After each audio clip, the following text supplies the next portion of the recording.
Olá, galera!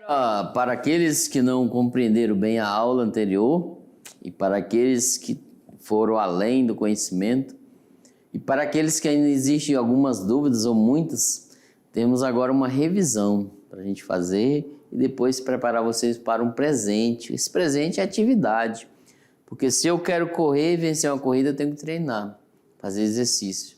Então vocês também não mudam isso, tá? Exercício intelectual, para que possam seguir o seu rumo dentro desse exercitar-se. É como diz no componente curricular de educação física, né? O exercitar-se de maneira reflexiva. Vamos lá? Para a nossa revisão, olha aí. Filosofia grega clássica, os sofistas versus os Sócrates. Olha só, gente, aqui vai ser a nossa revisão de conteúdo, ok? Vimos na aula anterior que os sofistas e a arte da retórica, que lá na Grécia Antiga houve lutas políticas e conflitos de opiniões nas assembleias democráticas. Os cidadãos sentiam necessidade de aprender o argumento em público, falar. Quem se destacar aí já vão procurando isso, galera. É muito interessante. Falar bem. Aqui, ó, esse falar bem serve hoje, atualmente, para quem for ser professor, quem for ser advogado, né? Olha que interessante. Advogado, juiz, que mais? E for um cidadão partidário, político, né? Sofistas eram, ou vendedor também, né? Aqui, ó, vou colocar aqui vendedor. Sofistas eram especialistas em retórica que na antiga Grécia se dedicavam ao ensino do sentido das palavras, tá? E retórica significa a arte de falar bem, de comunicar de forma clara e conseguir transmitir ideias com convicção. Ó, no âmbito de uma redação, vocês têm que ter isso aqui, tá? Lá em linguagens se chama de coerência, correção, né? Coesão, coerência e coesão. O texto tem que ter isso. Começo, meio e fim. E os principais sofistas, nós vimos que existem algumas frases, ó, do Protágoras. O homem é a medida de todas as coisas. Tá aqui, ó. Ele é de Abdera, né? Uma cidade na antiga Grécia. A escola dele era sofística, que eram os sofistas. Então, ele defendia que em toda questão há dois lados, discursos opostos, um fraco e um forte. E que minha tarefa era tornar o lado fraco em forte. Bem árdua nessa tarefa e legal. O outro era o Gorgias. Ele é da escola sofística também. E o interesse dele era a retórica e a dialética, a arte de argumentar. A verdade não existe, a ideia dele. Qualquer saber é impossível e tudo é falso porque é ilusório. Olha só. Para ele diz que a verdade não existe. Surge um pouco, né, do cético, etc. Todo conhecimento se origina na experiência do nosso sentido, que varia de pessoa para pessoa, de momento para momento. Essa é a ideia dele. Aí vem um carinha chamado Sócrates, sobre a questão da dialética. Em termos gerais, dialética é o debate e a oposição de ideias.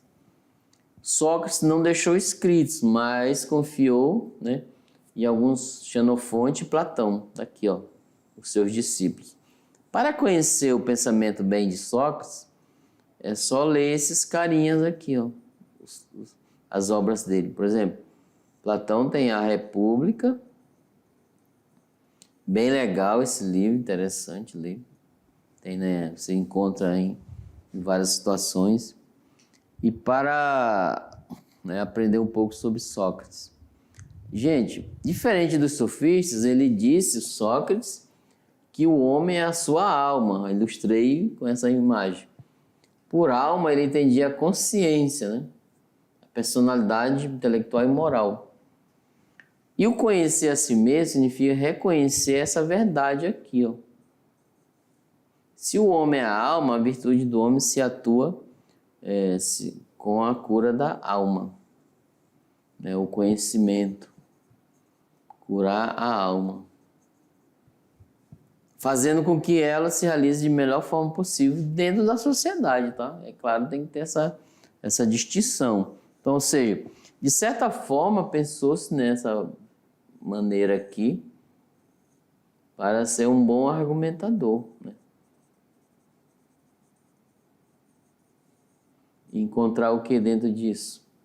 A virtude, ó. A virtude. Então tá aí. E olha aí, galera, ó, que eu trouxe para vocês.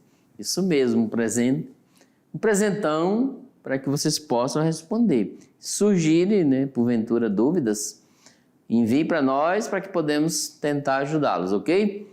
Então, boa atividade, sentem aí, respondam as 4 questões e já voltamos para ajudar vocês a responder, ok? Até logo, tchau, tchau!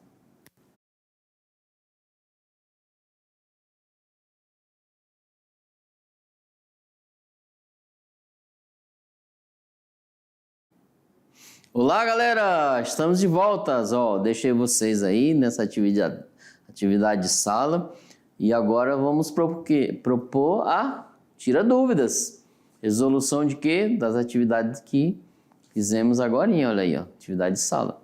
Vocês responderam e agora, dentro desse tira dúvidas, a gente vai verificar se as respostas que vocês colocaram, apresentadas, irão de acordo com as nossas aqui. Porém, se o professor Hélio aí, a professora Lidiana, estiverem errados, mande para nós. Nós não somos... Nós estamos sujeitos também, tá? A errar. Imagine só um retórico aí, um aluno ou uma aluna que tem o poder da argumentação e dizer, ó, professor, isso está errado. E já ocorreu muito, né? Em algumas aulas, avaliações. Isso é ótimo, tá? Para o meu crescimento, de vocês, de todos que estão em volta da busca do conhecimento, do aprendizado.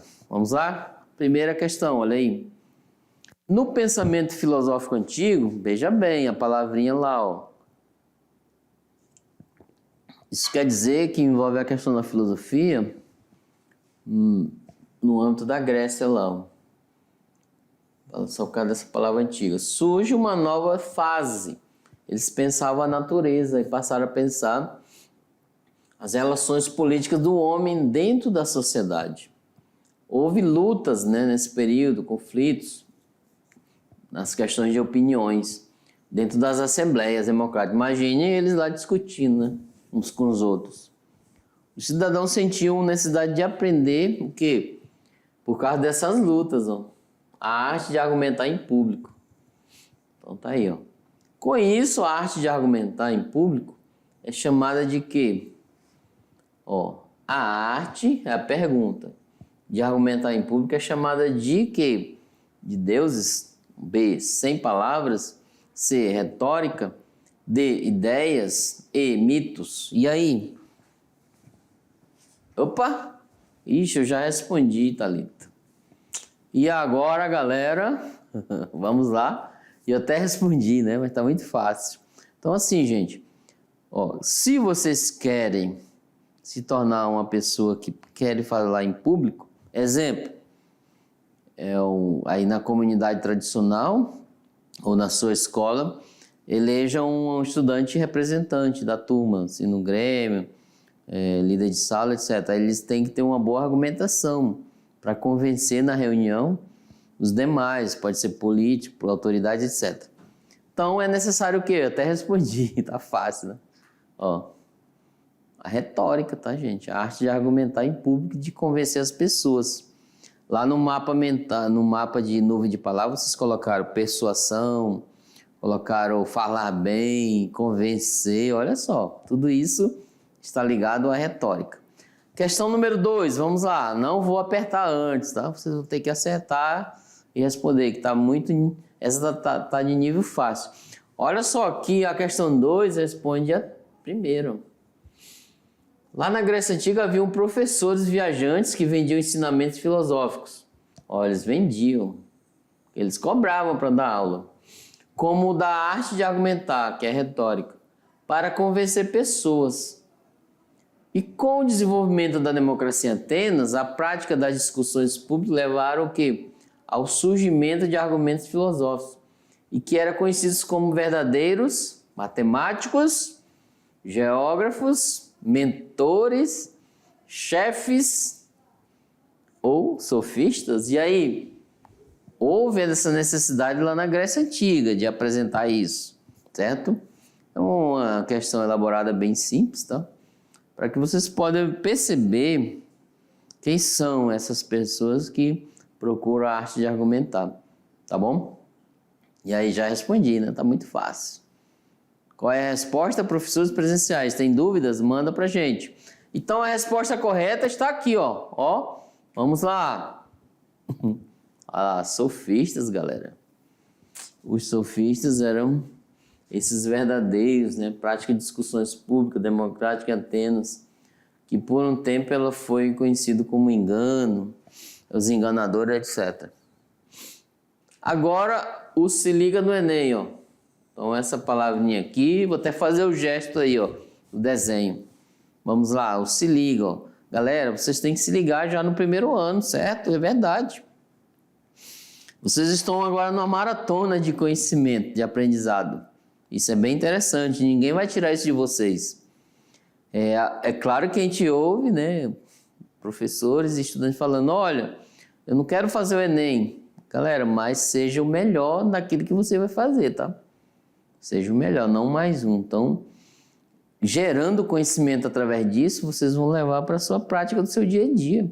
Imagine você ser o herdeiro lá da comunidade, do sítio. Então, você tem que ser o melhor ali em torno, tá? Aqueles que queiram, né, se ligar no Enem, ir para a universidade, fazer agronomia.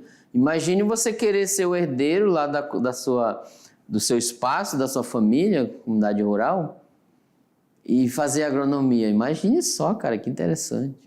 Você vai ser um bom sitiante, um bom empresário, um bom, que mais, empreendedor e um bom cuidador da sua comunidade e prestar serviço aos outros. Olha que legal.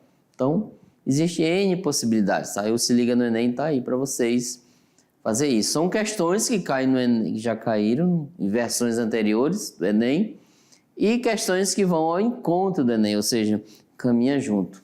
Vamos lá? Questão?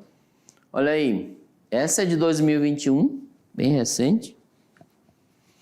Os sofistas inventam, né? Ó, com adaptações, galera, aqui a gente faz alguma modificaçãozinha, tá? Os sofistas inventam a educação em ambiente artificial, tá aqui, ó. O que tornará uma das características de nossa civilização. Eles são os profissionais do ensino, antes de tudo pedagogos, olha só, que já falando bem deles, ó. Ainda que seja necessário reconhecer a notável originalidade, um Protágoras, né, de um Gorgias ou de um Antifonte, por exemplo, por um salário, né? Eles ganhavam, eles cobravam para ensinar.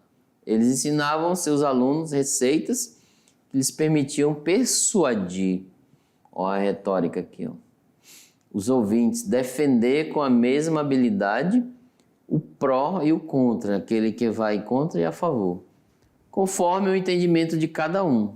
Então tá aí, ó, o Adot, o que é filosofia antiga, ó, esse texto. Agora a pergunta é, o texto apresenta uma característica dos sofistas, mestres da retórica que defendiam o quê? Ó, tem o A e o O, pode ser uma palavra feminina ou masculina, ok? Ele defendia a ideia do bem, demonstrando na mente com base na teoria da reminiscência. E aí, galera? Isso aqui é uma palavra ligada a Platão. Eles defendiam a ética aprimorada pela educação de cada indivíduo com base na virtude, será? Ou C, eles defendiam a ciência comprovada empiricamente pela experiência por meio de conceitos universais. Aqui já elimina, ó, eles não acreditavam numa verdade universal. Ou eles defendiam a religião revelada pelos mandamentos das leis divinas. Aí já, olha só, aqui já pode se eliminar duas, ó, Eles não acreditavam nessa questão de religião, não. Agora, uma outra situação aí, o relativismo. Será que eles defendiam o relativismo, evidenciando na convencionalidade das instituições políticas? E aí, essa é de grau médio para difícil, tá? Não está muito difícil e também não está muito fácil. Vamos dizer um médio para mais e para menos. É como se estivesse aí no churrasco, né? Você pede uma carne no ponto para mais, no ponto para menos. Ponto para mais, bem assada. Ponto para menos, mal passada. Olha só que legal. E aí? Qual é? Então a resposta correta é a alternativa. Vamos lá? Olha aí, olha aí. A última, galera. Olha aí, que bacana. Gente, era o relativismo. O que é isso? Vocês não viram ainda? Olha só. Essa corrente de pensamento relativismo vocês não viram ainda, é lá do segundo ano. Mas pode-se dizer que relativo está ligado à pessoa, o eu em si. A ideia de construir uma casa ecologicamente aí nas comunidades onde vocês moram é relativa apenas àquela família, ou seja, está ligado só a ela e não se estende a outros tipos de pensamento das outras famílias. É relativismo, ou seja, às vezes você diz, ó, eu penso que o mundo foi criado assim, é relativizando o mundo que foi criado da forma que você pensou. Então o relativismo é mais ou menos assim. Os sofistas acreditavam naquilo que estava falando somente, não em algo universal. Tá aqui, ó. A verdade dele era pessoal, evidenciando na convencionalidade das instituições políticas. Era retórica, tá? Então o mestre da retórica defendia isso, ó. Vocês são preparados aqui para ter uma boa retórica para falar em público lá no meio da Grécia, lá no... E hoje também, tá? É necessário ter isso. Vamos lá para a última questão, olha aí. Gente, os sofistas foram grandes mestres ou sábios, está aqui. Essas questões giraram em torno deles. Algo como sábios, super sábios, ó. Com o tempo começaram a associar os sofistas ao engano. Aquele que usando sofismas e falácias, né? Engana as pessoas que até obtêm um crédito da sua capacidade para confundir o outro através dos seus argumentos, que era a retórica. A frase "o homem é a medida de todas as coisas" é atribuída a qual pensador? A qual sofista? Em outras palavras, posso dizer assim, ó, essa frase aí é atribuída a qual filósofo? Sofista. Eu quero saber o nome do sofista, qual pensador sofista. Ou seja, ele era um filósofo que tinha como base o pensamento sofismo. Ou seja, ele era da escola sofística. E eu apresentei 2 para vocês. Qual desses? Está bem fácil essa, tá? E aí, vamos lá? Qual é a resposta adequada? Olha aí. Então, apresento a vocês a resposta. Vamos lá. Ao filósofo sofista chamado Protágoras. Olha aqui, galera. Bem interessante isso. Então, só para vocês terem uma ideia de aprendizado, porque o interesse bem da filosofia é fazer com que vocês apliquem isso no seu cotidiano, certo? E essas questões de falácias, de falação, de retórica, vocês vão perceber em anúncios de TV, anúncios de produtos. Às vezes eles são tão tendenciosos, né, que vocês têm que analisar se ele é falso ou verdadeiro, se aquele produto é eficaz ou não. Por exemplo, um comercial, você vai ver o comercial de um produto que lá está dizendo que ele é muito eficaz, aí na prática pode ser que não seja. Ou vice-versa, pode ser que ele aparenta não ser eficaz, mas na prática ele foi eficaz. Então, no seu cotidiano, use-se esse aprendizado de hoje, dessa aula, para que vocês possam identificar nos anúncios, nos argumentos, aquilo que é verdadeiro e o que não é, e também vocês se tornarem uns verdadeiros retóricos aí na sua comunidade, certo? Para defender seus direitos e praticar seus deveres. Um grande abraço e até a próxima. Tchau, tchau.